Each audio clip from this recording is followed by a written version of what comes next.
The basis of all Indian philosophy, particularly the teaching of those books called the Upanishads, which are really the distilled essence of Hindu thought.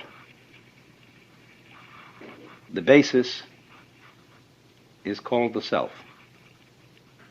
And this word in Sanskrit is Atman, and that means self in the vastest possible sense and the most inclusive sense of the word. It means yourself, and it means also self as such, existence as such, the totality of all being. And of course, this is something that one cannot talk about in the sense of talking about it logically. You can talk about it. A poet can talk about anything, and the Upanishads are very largely poetry. Of course, everything in the world, knives and forks, tables and chairs, trees and stones, are indescribable.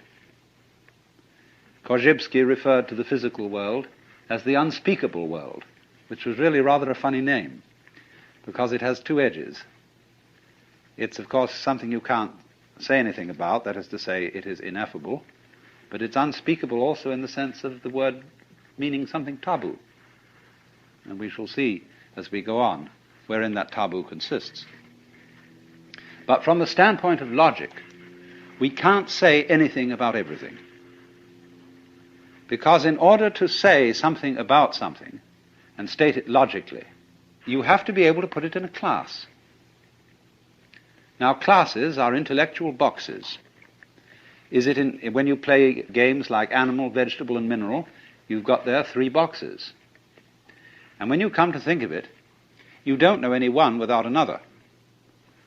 Because in order to have a box, there must be what's inside the box and what's outside the box.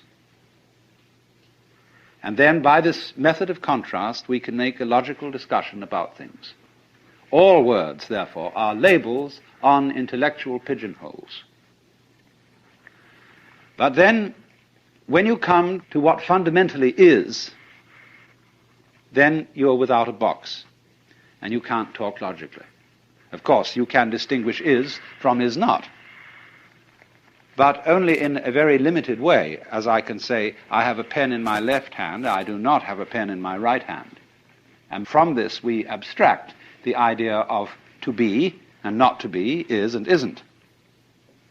But when we consider being with a capital B, this includes not only such ises as celestial bodies, but also such isn'ts as the space that encompasses them. And these two go together, as we shall see in more detail as the time goes on. But now a perfectly logical person would therefore say that the notion of the self, the Atman, as the fundamental reality in which everything else exists, is meaningless. And of course, from a logical point of view, it is. But at the same time, just because something cannot be put into a logical category does not indicate that it isn't real.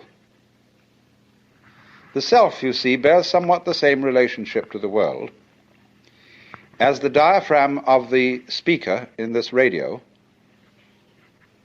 bears to the music you've just been hearing. None of the music was about the diaphragm, and nobody said anything about there being a diaphragm. The diaphragm as such didn't come into the picture, and yet it was everything in the picture. All those different noises were vibrations of this thin film of metal. So also with your eardrum, so also with the apparatus of your eyes. So one might ask then, just as you say, well, what is it on? What is the music on? Is it on tape? Is it on a speaker? Is it on a drum? Whatever the variations may be. We can ask the question, what are you all on? What is all this on? And the Hindus answer, it's on the self. Like we say, this one's on me. It isn't that there's only one self in the sense that is taught in a philosophy called solipsism. Solipsism is the idea that you are the only person who exists and everybody else is your dream. Nobody can prove that this isn't so, except I'd like to see a congress of solipsists arguing as to which one of them is really there. It isn't that, it's more complex than that. It's saying that the self in each one of you is really at root one. Just in the same way that you have all over your body millions of nerve ends, each one of those nerve ends is, as it were, a little eye, because all the senses are fundamentally one sense. There are various forms of touch. And the most delicate of the forms of touch is, of course, the human eye. Then the ear, and so on down the list of the senses. Now imagine then every little nerve end is a little eye. And it gets its impression of the world, but it sends it all back into the central brain. Well, in a somewhat similar way, every person, every animal, every what the Hindus call sentient being, and even rocks are regarded as sentient beings in a very, very primitive form, right down to the lowest. So all those forms that we see may be looked upon as the eyes that look out of one central self. Only, of course, in the body, in the human body, we can see the connections between the nerve ends and the brain. It's much more difficult to see the connection between one individual and another. If they're married, that's a little bit closer. But just all us human beings rattling around, we're not even rooted to the ground like trees. And therefore it's very easy for us to form the impression that I am only what is inside my bag of skin. And that myself is a different self from yourself. And we're all, therefore, fundamentally disconnected. And so your apparent disconnection, the fact that you are not tied to other people with umbilical cords or some kind of wiring that gives you one mind, nevertheless, we do have one mind. In the sense that, for example, all of us turn out to be approximately the same shape. 2 eyes, 2 nostrils, a mouth, 2 hands, 2 legs, and so on. A haiku poem, Japanese haiku, says 100 gourds from the mind of one vine. And so it is with people. And so it is with everything in the world. That's just from a purely physical point of view. But going yet deeper, we find that it's somehow a necessity of thought that there be some sort of a something which is the common ground of all these universes, all these galaxies. And that ground is the self, as Hindus understand it, the Atman. Now that's quite a startling point of view. Because what it's saying is, you see, that you are basically the works.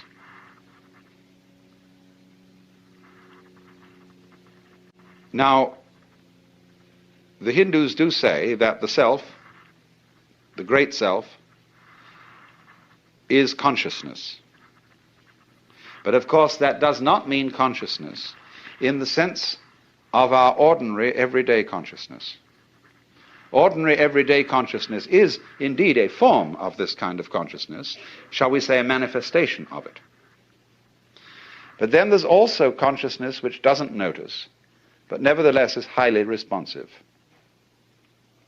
The way your heart beats, the way you breathe, the way you grow your hair, you're doing it, but you don't know how it's done. So, therefore, just in the same way that conscious attention is not aware of all the other operations of the body, so, in just that way, we are not aware of our connection, indeed our identity, with the fundamental self. When the leaves die and fall off the trees, or the fruit drops, next year, more leaves, more fruit. So in the same way, when you and I die, more babies later. If the whole human race dies, you bet your life, there are all kinds of things that feel that they're human, scattered throughout the multiplicity of galaxies, because this universe is a peopling universe, just as an apple tree apples. But because we are unconscious of the intervals, we are not aware of the self with our conscious attention when conscious attention isn't operating. But still, just as you don't notice what your pineal gland, say, is doing at the moment, so in the same way, you don't notice the connections which tie us all together, not only here and now, but forever and ever and ever and ever. The difficulty and the basic reason why we don't notice the self is that the self doesn't need to look at itself. A knife doesn't need to cut itself. Fire doesn't need to burn itself. Water doesn't need to quench itself. And a light doesn't need to shine on itself.